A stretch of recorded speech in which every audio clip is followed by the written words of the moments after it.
اعوذ باللہ من الشیطان الرجیم بسم اللہ الرحمن الرحیم۔ اب ہمیں مکی اور مدنی صورتوں کے اس پہلے گروپ میں جو دو جوڑے مدنی صورتوں کے ہیں ان میں سے پہلے جوڑے کی دوسری صورت کا مطالعہ کرنا ہے۔ یہ سورہ آل عمران ہے۔ جیسا کہ اس سے قبل بھی میں آپ کو بتا چکا ہوں کہ جوڑے ہونے کی نسبت یہ ہے کہ ان دونوں چیزوں میں گہری مشابہت بھی ہو، مرد اور عورت بہت مشابہت بھی ہے لیکن کچھ فرق بھی ہو، اور جو فرق ہو وہ ایسا ہو کہ جس سے ایک دوسرے کے لیے کمپلیمنٹری ہو، ایک دوسرے سے مل کر کسی مقصد کی تکمیل ہوتی ہو۔ یہ نسبت زوجیت کی حقیقت ہے۔ اب آپ دیکھیں گے مشابہتیں جو ہیں بہت نمایاں جو سورہ بقرہ میں اور سورہ آل عمران میں ہیں کہ دونوں شروع ہوئی ہیں الف لام میم سے۔ دونوں کے شروع میں قرآن مجید کی عظمت کا بیان ہے، اگرچہ سورہ آل عمران میں اس کے ساتھ ہی تورات اور انجیل کا بیان بھی ہے۔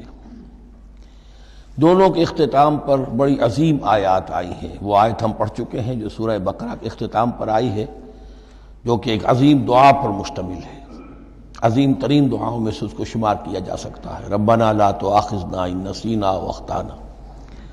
سورہ آل عمران کے آخری رکوع میں بھی ایک نہایت جامع دعا آئی ہے، وہ 3-4 آیتوں میں پھیلی ہوئی ہے، بڑی جامع دعا ہے۔ پھر جیسے میں نے آپ کو بتایا کہ سورہ بقرہ میں بھی یہ سورۃ الامتین ہے، دو امتوں سے بحث کر رہی ہے، گفتگو کر رہی ہے، خطاب کر رہی ہے۔ یہی معاملہ سورہ آل عمران کا بھی ہے، لیکن یہ فرق ہے کہ سورہ بقرہ میں زیادہ گفتگو ہے یہود کے بارے میں، اور سورہ آل عمران میں زیادہ گفتگو ہے نصارہ کے بارے میں۔ تو گویا کہ اس طرح وہ تکمیل ہو رہی ہے کہ اہل کتاب کا جو ایک طبقہ تھا اور اہم تر طبقہ تھا یہود، دینی اعتبار سے ان کی اہمیت زیادہ تھی، چاہے تعداد میں وہ کم تھے اور کم ہے، لیکن یہ کہ دینی اعتبار سے ان کی اہمیت زیادہ رہی ہے۔ دوسرا طبقہ ہے یہ عیسائیوں کا، لیکن یہ کہ ان کا تذکرہ وہاں بہت کم آیا، یہاں آپ کو اس سورہ آل عمران میں زیادہ خطاب ان سے ملے گا۔ پھر جیسے سورہ بقرہ کا پہلا نصف جو ہے وہ 18 رکوعوں پر اور 152 آیات پر مشتمل تھا، اور نصف ثانی جو ہے وہ 22 رکوعوں پر لیکن 134 آیات پر مشتمل تھا، تو تقریباً مساوی دو حصے تھے۔ وہی کیفیت آپ کو یہاں ملے گی، بلکہ یہاں وہ بتمام و کمال ہے، دونوں حصے بہت مساوی ہیں۔ کل 20 رکوع ہیں، 10 رکوع ایک نصف اول میں ہے، 10 رکوع نصف ثانی میں ہے۔ صرف ایک آیت کا فرق ہے کہ پہلے 10 رکوعوں میں 101 آیات ہیں اور دوسرے 10 رکوعوں میں 99 آیات ہیں۔ پھر جیسے وہاں 3 حصے ہیں نصف اول کے، ویسے ہی یہاں بھی 3 حصے ہیں نصف اول کے، لیکن یہاں رکوعوں کی تقسیم نہیں ہے بلکہ آیات کی ہے۔ پہلی 32 آیات میں تمہیدی کلام ہے، جیسے کہ 4 رکوع سورہ بقرہ کے، اگرچہ وہاں روح سخن ابتدا ہی سے یہود کی طرف ہو گیا تھا، یہاں روح سخن ابتدا ہی سے نصارہ کی طرف ہے، لیکن یہ کہ یہاں کی 32 آیات اسی طرح تمہیدی کلام پر مشتمل ہے جیسی کہ سورہ بقرہ کے 4 رکوع۔ پھر یہاں 31 آیات براہ راست خطاب ہے نصارہ سے، خاص طور پر حضرت عیسیٰ علیہ السلام کی ولادت کن حالات میں ہوئی، کیا ان کا مقام اور مرتبہ تھا، کیا ان کی اصل حیثیت تھی، پھر یہ کہ ان کے ساتھ کیا معاملہ ہوا۔ یہ حصہ نازل بھی ہوا ہے سن 9 ہجری میں، جو شامل یہاں کر دیا گیا ہے، حالانکہ اس سورہ مبارکہ کا اکثر و بیشتر حصہ جو ہے وہ سن 3 ہجری میں غزوہ احد کے بعد نازل ہوا ہے، لیکن یہ کہ یہ حصہ جو ہے 31 آیات پر مشتمل نازل ہوا سن 9 ہجری میں۔ نجران ایک بستی تھی عرب کے جنوب میں یمن کی طرف، اور وہاں عیسائی آباد تھے، تو وہاں کے عیسائیوں کے سردار اور ان کے جو بڑے لاٹ پادری تھے وہ کچھ 70 عیسائیوں کا ایک وفد لے کر آئے حضور کی خدمت میں مدینہ منورہ میں، بات سمجھنے سمجھانے کے لیے کہ آپ کس بات کی دعوت دے رہے ہیں، اور کئی دن مقیم رہے اور بات پوری سمجھ بھی لی، خاموش بھی ہو گئے، پھر بھی بات نہیں مانی تو حضور نے مباہلے کی دعوت دی، اس چیلنج کو قبول کیے بغیر وہاں سے چلے گئے۔ لیکن یہ کہ بہرحال انہوں نے جو ترتیب جس شدت کے ساتھ ہونی چاہیے تھی ان کی طرف سے وہ بھی نہیں کی، یہ شرافت کا انہوں نے مظاہرہ کیا۔ بہرحال یہ 9 رکوع، یہ جو 31 آیات ہیں سن 9 میں نازل ہوئی۔ یہی نوٹ کر لیجئے کہ سورہ بقرہ کی بھی ایک بات میں بتانے سے میں بھول گیا اس وقت کہ جو سود سے متعلق احکام ہیں، جو رکوع ہے، جو 38واں رکوع ہے سورہ بقرہ، یہ بھی تقریباً سن 9 میں نازل ہوا ہے۔ گویا کہ وہ مشابہت بھی موجود ہے کہ اگرچہ سورہ بقرہ کا اکثر و بیشتر حصہ غزوہ بدر سے قبل نازل ہوا، لیکن اس میں بھی کچھ آیات وہ ہیں جو سن 9 ہجری میں نازل ہوئی ہیں اور سود کے بارے میں آخری حکم ہے۔ اسی طریقے سے یہاں جو یہ نجران کے عیسائیوں سے خطاب کے لیے جو آیات نازل فرمائی گئیں، یہ سن 9 میں نازل کی گئیں، لیکن شامل ہے سورہ آل عمران میں کہ جس کا اکثر و بیشتر حصہ سن 3 ہجری میں غزوہ احد کے بعد نازل ہوا ہے۔ پھر جیسے سورہ بقرہ کے نصف اول کا جو آخری تیسرا حصہ تھا، وہ 15واں، 16واں، 17واں، 18واں رکوع، اس میں یہ کہ حضرت ابراہیم کا ذکر تھا، خانہ کعبہ کا ذکر تھا، اسی طریقے سے وہی بات یہاں ملے گی آپ کو۔ اور یہاں اب اہل کتاب کو دعوت دی گئی ہے اسی انداز میں جیسے کہ وہاں 16ویں رکوع میں سورہ بقرہ کے دی گئی ہے۔ یہ تیسرا حصہ جو ہے نصف اول کا، یہ 38 آیات پر مشتمل ہے، بہت جامع آیات ہیں، بہت اہم آیات ہیں۔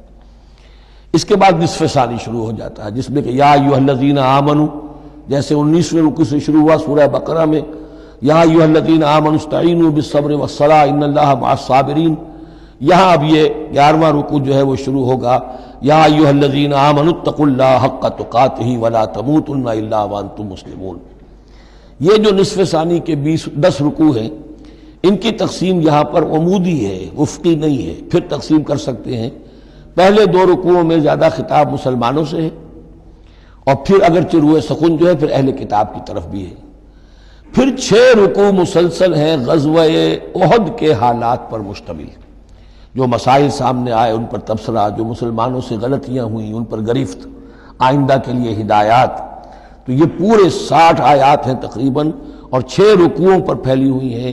یہ سب کے سب یوں سمجھیے کہ قرآن مجید کا ایک مستقل باب ہے، چیپٹر ہے غزوہ احد، اس کا عنوان ہو سکتا ہے۔ لیکن قرآن میں اس طرح سے چیپٹر بنائے نہیں گئے ہیں، بلکہ یہ صورتیں ہیں کہ جو میں نے جیسا کہ ابتدا میں عرض کیا تھا تعارف قرآن کے ضمن میں کہ یہ مجموعہ خطبات الہیہ ہے، ایک خطبہ نازل ہو رہا ہے اور اس کے اندر جو مضامین آ رہے ہیں، لیکن ان میں ربط اور ترتیب ہے۔ اس ربط اور ترتیب پر توجہ اب تک کم ہوئی ہے، لیکن اب اس دور میں قرآن حکیم کے علم و معرفت کا یہ پہلو بھی اب زیادہ نمایاں ہوا ہے کہ اس میں بڑا نظم ہے، نظام القرآن، اس کے اندر تنظیم ہے، اس میں آیات کا آپس میں ربط ہے، سورتوں کا سورتوں سے ربط ہے، اور ایسے ہی یہ جو ہے الٹپ کلام نہیں۔ پھر آخری 2 رکوع، وہ ان میں سے ایک تو جو ہے آخری رکوع وہ تو بہت ہی جامع ہے، اور اس میں وہ عظیم دعا بھی آئی ہے، اور فلسفہ ایمان کے بارے میں اہم ترین بحث ہے کہ جو اس مقام پر آئی ہے۔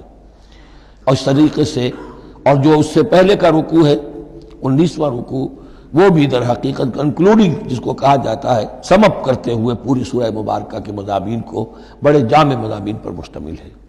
تو اس طرح آپ دیکھیں گے، اور جگہ جگہ آپ دیکھیں گے کہ بعض اوقات تو الفاظ وہی آ رہے ہیں، وہی انداز ہے۔ وہاں بھی کہا گیا تھا مسلمانوں تم کہو ہم ایمان رکھتے ہیں اللہ پر اور جو کچھ ہم پر نازل کیا گیا اور جو کچھ ابراہیم پر اور اسحاق پر، وہی آپ کو آیات یہاں بھی ملیں گی۔ حضرت ابراہیم کا ذکر وہاں ہے، یہاں بھی ملے گا۔ یہود پر ضربت علیہم الذلۃ والمسکنہ والی آیت وہ یہاں بھی آئے گی۔ ذرا ترتیب کا فرق ہے، یہ متشابہ کہلاتے ہیں، قرآن مجید میں متشابہ، اور یہ حفاظ کے لیے مشکل ترین مقام ہوتے ہیں کہ تیزی میں روانی میں وہ اس سے مشابہ جو مقام ہے وہ ادھر منتقل ہو جاتے ہیں۔ لیکن مضامین کے اندر آپ کو اتنی گہری مناسبت نظر آئے گی کہ جس کو میں نے تشبیہ دی ہے زوجیت، کہ ظاہر بات ہے کہ ہر حیوان کا جوڑا جو ہوتا ہے وہ یوں سمجھیے کہ 90% تو ایک دوسرے سے مشابہ ہوں گے، لیکن یہ کہ ان میں 5-10% کا فرق بھی ہوگا، اور وہ فرق بھی ایسا ہوگا کہ جو دونوں کے جمع ہونے سے کوئی نیا مقصد پیدا ہو رہا ہے۔ اس سورہ مبارکہ کا، سورہ آل عمران کا، یہ اور یاد کر لیجئے کہ میں نے آپ کو بتایا تھا کہ نبی اکرم صلی اللہ علیہ وسلم نے ان دونوں صورتوں کو ایک نام دیا ہے۔ جیسے آخری جو 2 صورتیں ہیں قرآن مجید کی، ان کو ایک نام دیا گیا معوذتین، قل اعوذ برب الفلق قل اعوذ برب الناس۔